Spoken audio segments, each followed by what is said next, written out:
Hello students. Hope आप सभी लोग हेल्दी एंड हैप्पी स्टे कर रहे होंगे। I am Renu and making the videos on Indian tradition culture and society. ये मेरा फिफ्थ वीडियो है इस टॉपिक पर। और इससे पहले भी जो वीडियोस बने हैं उसमें इंडियन ट्रेडिशंस कल्चर, हमारी जो इंडियन एंशिएंट हिस्ट्री है उसके ऊपर बनाए हैं मैंने। आपको पसंद आए होंगे, आपने देखे होंगे। और अगर आपको अच्छे लग रहे हैं तो प्लीज़ वीडियोस को आप सब्सक्राइब करिए, लाइक करिए एंड शेयर करिए। तो आज के वीडियोस में जो हम डिस्कस करने वाले हैं वो 3 टॉपिक्स हैं यहाँ पे। एक है हमारा marriage and then condition of women in ancient time and the third is slavery in India. So let's start with the marriage. Marriage हमारे जो एंशिएंट टाइम में मैरिजेस थी, तो first of all we should discuss 8 kind of marriages. तो पहला हमारा ब्रह्म marriage, जिसको कि हम जब लड़का जो है पूरी एजुकेशन ले लेता था, स्टडी कर लेता था और उसके बाद उसकी शादी होती थी तो उसको हम नोबल मैरिज बोला करते थे। हाँ, पहले जो मैरिज की एज थी वो 16-17 होती थी, तो जल्दी मैरिज हो जाया करती थी, बहुत डिले नहीं होती थी। लेकिन this is called a very noble kind of marriage, क्योंकि इस मैरिज में वो अपनी एजुकेशन कंप्लीट होने के बाद एक बहुत अच्छे से तरीके से शादी करता था। नेक्स्ट कहलाती है देव मैरिज। देव मैरिज में वो होता था जब फादर जो है अपनी लड़की को दक्षिणा में दे दिया करता था, क्योंकि जब उसको लगता था कि was unable to find the suitable guy for a daughter, तो वो एज ए दक्षिणा अपनी बेटी को दे दिया करता था। थर्ड मैरिज है अर्शा। इसमें जो ग्रूम होता था वो लड़की के फादर को बुल या काउ प्रेजेंट करता था। और वो इस वजह से, क्योंकि ग्रूम के पास कोई स्पेशल क्वालिटीज़ नहीं होती थी, तो फिर वो लड़की से शादी करने के लिए उसको काउ किया करता था प्रेजेंट, क्योंकि हमारे यहाँ हमेशा से काउ की पूजा होती है, गाय को बहुत ही ज़्यादा सम्मान दिया जाता है। प्रजापत्या मैरिज वो मैरिज थी जिसमें लड़की का जो फादर था वो खुद ही लड़की के लिए जो है लड़का ढूंढने निकल पड़ता था, क्योंकि हमारे यहाँ ऐसा माना जाता था कि लड़की के लिए रिश्ता खुद आता है, लड़की का फादर नहीं जाता है। तो इस केस में अगर वो जाता था तो इसको प्रजापत्या मैरिज बोला जाता था।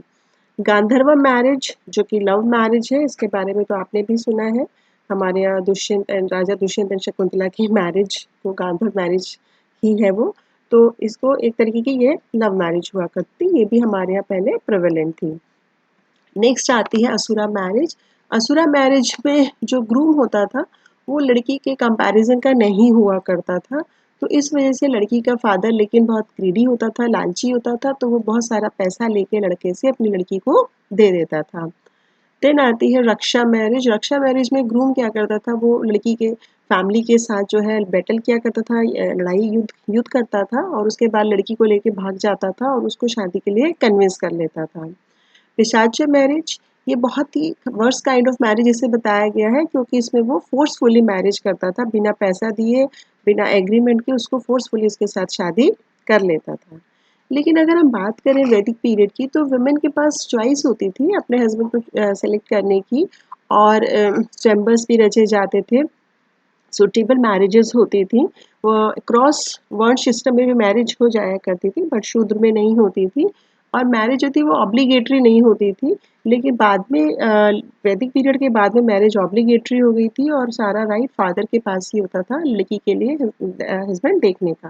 हालांकि मैरिज की जो रिचुअल्स होती थी वो बहुत अच्छे से सेलिब्रेट करते थे, और लड़की का अपने ससुराल में जाना बहुत ही अच्छी ट्रेडिशंस माना जाता था। और लेकिन कॉन्सेप्ट ऑफ पॉलीगेमी जो था उसमें made the women assume subordinate position, उसकी वजह से उसकी थोड़ी पोजीशंस खराब थी। Otherwise they had a good position, एक अच्छी पोजीशन हुआ करती थी और उसको रिस्पेक्ट मिला करती थी। Now come to the topic, the representation of women in historical traditions and challenges faced by the women. Means उस समय women का क्या रोल था, क्या वो challenges face करती थी, traditions में उनका क्या रोल हुआ करता था, gender को लेके क्या हमारे यहाँ differences रहे।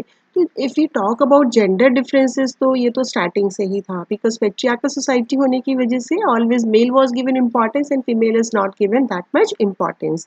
And if you talk about the women role in traditions, of course, the women is always respected, and no tradition is complete without the women. And earlier time, it also used to be happen that women used to be the part of the traditions and rituals. And the challenges, always she is facing challenges because she is always dominated. तो इस तरीके से तो short में ये है, बाकी हम इसको स्टडी करते हैं। During the stone age man and women had equal status, दोनों का इक्वल स्टेटस होता था, कोई डिफरेंसेस नहीं हुआ करते थे उनके बीच में। लेकिन इंडस वैली सिविलाइजेशन में माना जाता है कि विमेन की कंडीशंस बहुत अच्छी थी, वाज वेरी एक्सीलेंट। उस सोसाइटी को मैट्रियार्कल सोसाइटी बताया जाता है, क्योंकि मदर गॉडेस के हमें शेष भी मिले हैं वहाँ पे। और ये कहा जाता है कि वो लोग बहुत ही पीस लवर थे, तो हमेशा से ही माना जाता है कि women is the symbol of peace, and they were very peace lover, so that reveals that at that time the condition of women was very excellent. And now come to the during Vedic period, the condition of women were good. इस period में भी women की condition अच्छी थी, because the equal opportunity both male and female had. Right to attend सभा and विधाता, उसके पास right होता था सभा एंड विधाता को ज्वाइन करने का, वहाँ पे डिबेट हुआ करती थी, वो अपने व्यूज दिया करती थी। सो दैट शोज कि there was a good condition. And then right to upanayana, upanayana means education, women के पास एजुकेशन का राइट था, तो दोनों को ही एजुकेशन का राइट दिया जाता था। कंपोज्ड हिम्स, वो जो हमारे वेदों में और हम शास्त्रों में जो हिम्स देखते हैं, मंत्र है, वो कंपोज किया करती थी। Right to choose husband, husband को चूज करने का राइट था।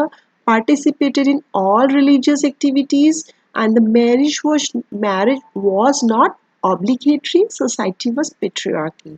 हालांकि मैरिज जो थी वो ऑब्लिगेटरी नहीं थी, और वो हर रिलीजियस एक्टिविटीज में पार्टिसिपेट किया करती थी, उसकी एक रिस्पेक्टेबल पोजीशन हुआ करती थी। Now, if we talk about during early Vedic period, women had dignified positions. Early period में हम लोग बात ही कर रहे हैं कि उसकी बहुत अच्छी positions होती थी, और दो तरीके की women होती थी उस समय। सद्योद्वाहा, जो कि स्टडी करती थी और उसके बाद शादी किया करती थी, और सेकंड होती थी ब्रह्मवादिनीज, जो कि मैरिज नहीं करती थी एंड स्टडी होल लाइफ, पूरी लाइफ में स्टडी करती थी, ज्ञान बांटती थी, and if they didn't want to get married, so they were allowed for that. And there were as many as 20 women being credited for composing the hymns of the Rig Veda. यदि आप देखेंगे history में तो ऐसी कम से कम 20 females का नाम मिलेगा जिन्होंने ऋग वेदा में अपने मतलब कंपोज किए hymns. Some of the renowned women of that time are Gargi, challenges sage Yajnavalkya in a debate, जिसने कि चैलेंज किया था डिबेट के लिए। मैत्रियानी रिनर्स द वर्ल्डली प्लेजर, उसने संसार के सभी चीजों को त्याग दिया था। Apala, Ghosha, Savitri, and the name of many other women revealed that the women had a great and respectable role in society. That means कि हम इतनी सारी फीमेल का जब हम नाम देखते हैं तो इस समय पता चलता है कि during that time the women had a good positions, respectable positions in the societies, and they were given equal rights. She was called Ardhagini and participated in all religious ceremonies, right?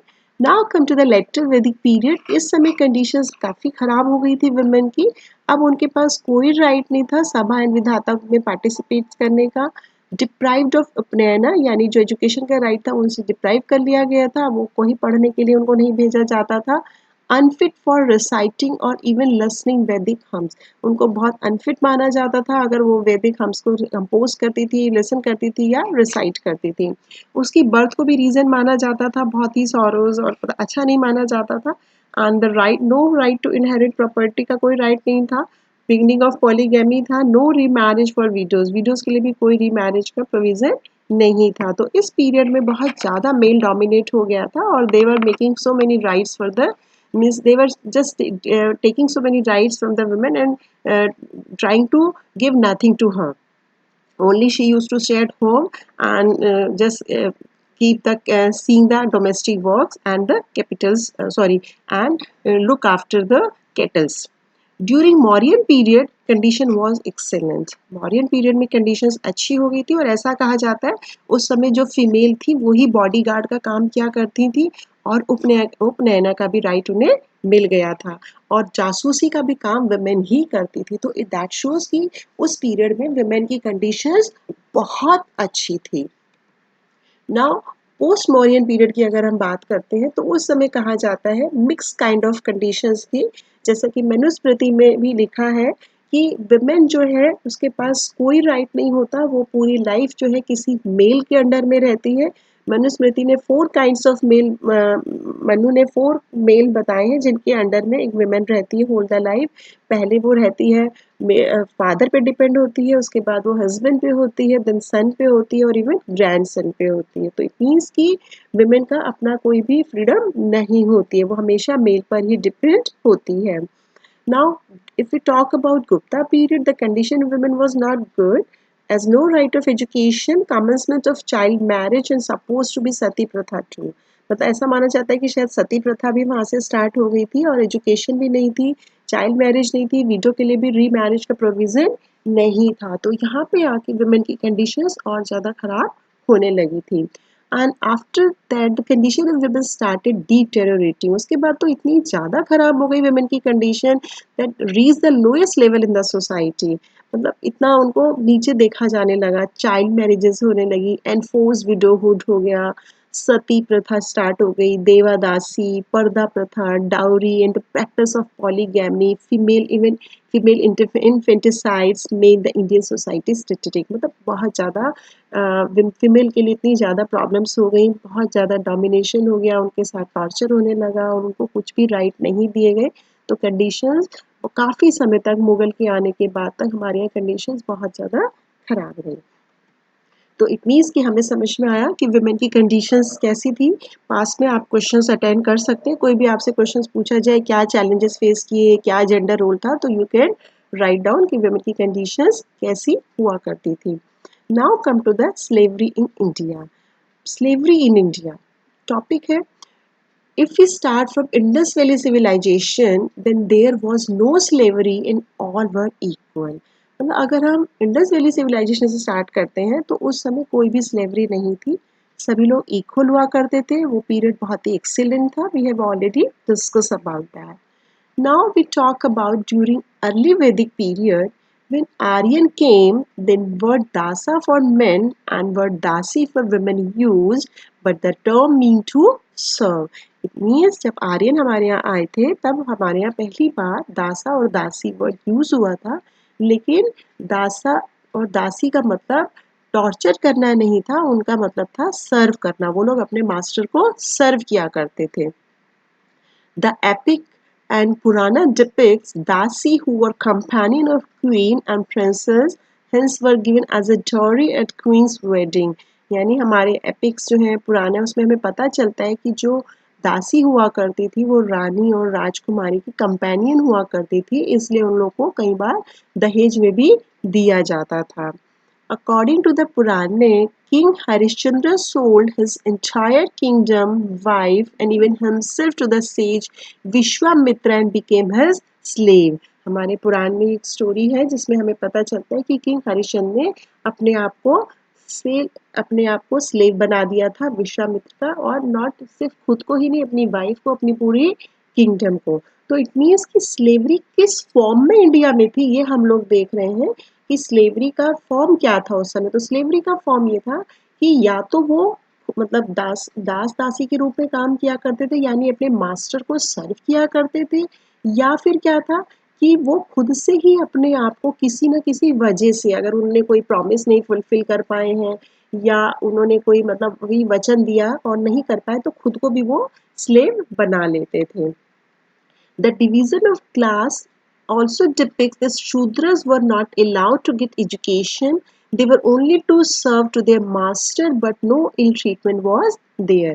जो वर्ण system हमारे यहाँ हुआ, जो शूद्रास थे, ये इससे भी पता चलता है कि उनके पास कोई राइट नहीं था एजुकेशन लेने का और उनके पास कोई फ्रीडम नहीं थी। वो सिर्फ अपने मास्टर को सर्व करते थे जो भी उनको कहा जाता था, लेकिन हाँ, उनके साथ कोई इल ट्रीटमेंट नहीं होता था। तो अगेन हमें स्लेवरी क्या समझ में आई कि पुराने टाइम में स्लेव्स हुआ तो करते थे, but they were like a servant, they used to serve their master, but no ill treatment was there. Manusmriti also depicts the role of slave as he should be subordinate member of his master's household and treated like a family member. Manusmriti में भी पता चलता है कि जो slave का role था वो एक सबऑर्डिनेट मेंबर की तरह हुआ करता था और उसको एक फैमिली मेंबर की तरह ट्रीट किया जाता था।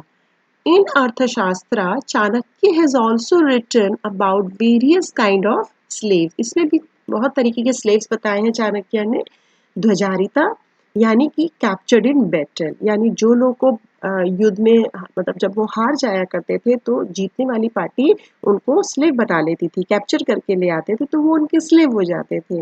देन आत्मविक्रय यानी who sells himself due to any reason, जो अपने आप को सेल कर लिया करते थे किसी भी रीजन की वजह से। जैसे अभी हमने बताया कि कोई वचन नहीं दे पाए, वो कुछ नहीं कर पाए। हमने महाभारत में भी देखा है किस तरीके से पांडव जब वो युधिष्ठिर हार गए थे तो उन्होंने अपने आप को बंदी बना लिया था और जैसा उनको पनिश किया गया 14 वर्ष का वनवास तो उन्होंने उसको किया था। तो किसी न किसी रीजन की वजह से ऐसा होता था। Udaradasa born from a slave women, यानी कि जो स्लेव विमेन से पैदा हुआ है वो भी एक तरीके का स्लेव है। अहिथिका स्लेव ओइंग टू डेप्ट, जो डेप्ट की वजह से स्लेव हो गया है, जिसने कर्जा लिया था, पैसे लिए थे और वो स्लेव हो गया है।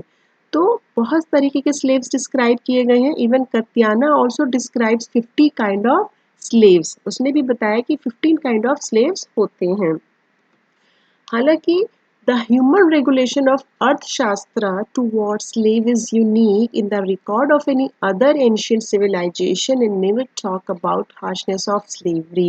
यानी अर्थशास्त्र में जो कि कौटिल्य ने लिखी है उसने बताया कि बहुत अच्छा उसने स्लेवरी को डिस्क्राइब किया है, लेकिन कहीं पे भी हार्शनेस की, कहीं पे भी टॉर्चर की, हेरसमेंट की बात नहीं की गई। तो slavery in India that means earlier the slave was there, like Varna system was there, the women condition was very pathetic, but no torture was there. However, Megasthenes declared that there was no slavery in India। उन्होंने कहा कि India में कभी slavery थी नहीं। If you compare to other countries जहाँ पे slave बहुत ज़्यादा कंडीशंस खराब थी, इंसानों को बहुत बुरी तरीके से टॉर्चर किया जाता था, ही हैज़ रिटन कि India had never slavery because we never felt the lack of people over there. हमारे यहाँ कभी भी लोगों की कमी नहीं रही काम करने के लिए, तो इस तरीके की इंडिया में कभी भी स्लेवरी नहीं रही। दासास वर सो जेंटली ट्रीटेड, जो दास थे उनको बहुत जेंटली ट्रीट किया जाता था। There were no slave markets in India, कोई भी हमारे यहाँ स्लेव मार्केट नहीं हुआ करती थी compare to other contemporary societies, जैसा कि और जगह देखने को मिलता है। In medieval India, real slavery took root with the onset of Islamic rule in India। यानी रियल स्लेवरी जो हमारे यहाँ स्टार्ट हुई थी वो इस्लामिक रूल के आने के बाद हुई थी। उस समय फिर टॉर्चर होने लगा था, हेरेसमेंट होने लगा था, परेशान किया जाने लगा था, बहुत इल ट्रीटमेंट होने लगा था। Otherwise before that there was no that kind of slavery. तो आई थिंक आपको तीनों टॉपिक्स क्लियर हुए होंगे कि मैरिज किस तरीके से होती थी, कौन कौन सी मैरिजेस थी, कंडीशन ऑफ वुमेन कैसी थी हमारे एंशिएंट टाइम में, और स्लेवरी किस किस फॉर्म में हुआ करती थी। बहुत शॉर्ट में बहुत शॉर्ट में आपको ये नोट्स दिए हैं। अगर आपको कहीं भी ऐसा लगता है कि हमें मटेरियल कम पड़ रहा है, कंटेंट कम है या समझ में नहीं आ रहा है, please do write on the comment box so that I can do accordingly। Okay, so I think thank you, and you would love to share, like and subscribe the videos, and love to see and love to ask again and again. Thank you.